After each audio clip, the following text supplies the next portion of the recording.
Indonesia is a large archipelago of over 17,000 islands that is home to about 270 million people representing hundreds of ethnic groups and languages. But how did this diversity arise? What was the origin of the Indonesian people, and how did they spread over the islands? In this video, we will look at the Indonesian people's origins and migrations from prehistoric times to the present. The Indonesian people's past begins some 2 million years ago, during the Pleistocene epoch, when the planet was much colder and the sea level was much lower. Sundaland was formed by connecting the islands of Southeast Asia via land bridges. This region was home to a variety of hominids, or early humans, including Homo erectus and Homo floresiensis. Homo erectus, commonly known as Java man, was the first hominid to conquer Asia after leaving Africa. They arrived in Indonesia approximately 1.8 million years ago and remained there until approximately 140,000 years ago. They could utilize fire and stone tools to hunt huge creatures like elephants and rhinos. Homo floresiensis, popularly known as the Hobbit, was a diminutive and enigmatic hominid that lived on the Indonesian island of Flores until around 50,000 years ago. They were just around 1 meter tall and had the brain size of a monkey. They lived with modern humans who arrived in Indonesia some 60,000 years ago. Homo sapiens, or modern humans, are the ancestors of all living people today. They originated in Africa and left the continent in many waves. The first wave, known as the out-of-Africa migration, arrived in Indonesia around 60,000 years ago. These people are also known as Austronesians because they inhabited both Australia and Melanesia. The out-of-Africa migration brought the second wave of modern humans to Indonesia some 25,000 years ago. Because they are the forefathers of the Mongoloid race, which includes East Asians, Southeast Asians, and Native Americans, these people are also known as Proto-Mongoloids. The Austronesian expansion is the name given to the third wave of modern humans who arrived in Indonesia around 4,000 years ago. These people are also known as Austronesians because they spoke a shared language family known as the Austronesian language family, which is the world's largest and most widespread. The Austronesians were farmers and seafarers, not hunters and gatherers.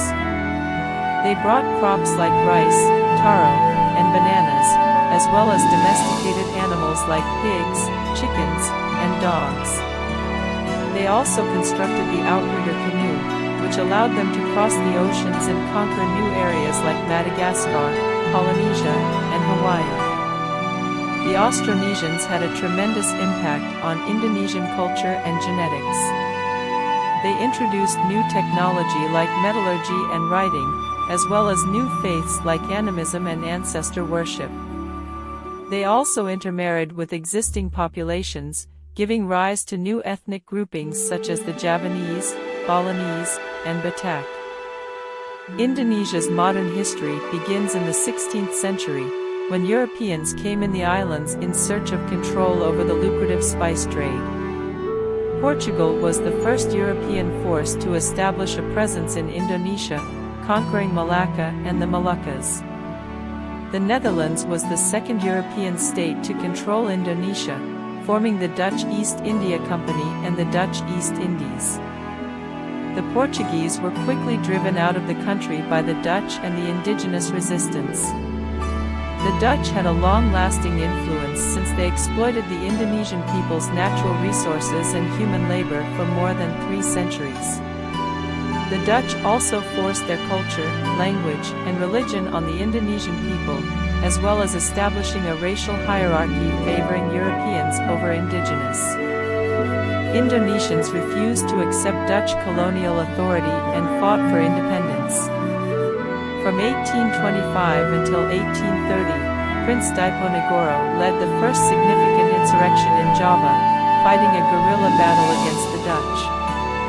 Sukarno, Hatta, and Shah spearheaded the second major movement, established the Indonesian National Party and the Indonesian Republic in 1945. The third significant conflict was the Indonesian National Revolution, which lasted from 1945 to 1949 and culminated with the Dutch acceptance of Indonesia's statehood. Indonesia's independence marked the beginning of growth rather than the end of problems. The Indonesian people had to deal with a variety of difficulties, including political insecurity, economic hardship, social unrest, and external threats. The Indonesian people had to construct their own nation as well, based on the Pancasila ideals, which are the 5 pillars of Indonesian ideology: belief in one God, humanism, nationalism, democracy, and social justice. Despite difficulties and obstacles, the Indonesian people have made great progress during the last 7 decades. They have grown to become the world's 4th most populous country, the 3rd largest democracy, and the largest Muslim-majority nation. They have also emerged as a regional leader and a global partner, contributing to global peace and prosperity. The Indonesian people's beginnings and migrations are a fascinating and complicated story that represents the nation's diversity and togetherness. Indonesians have a rich and proud history that influences their present and future. The Indonesian people embody the motto Bhinneka Tunggal Ika, which translates as unity in diversity.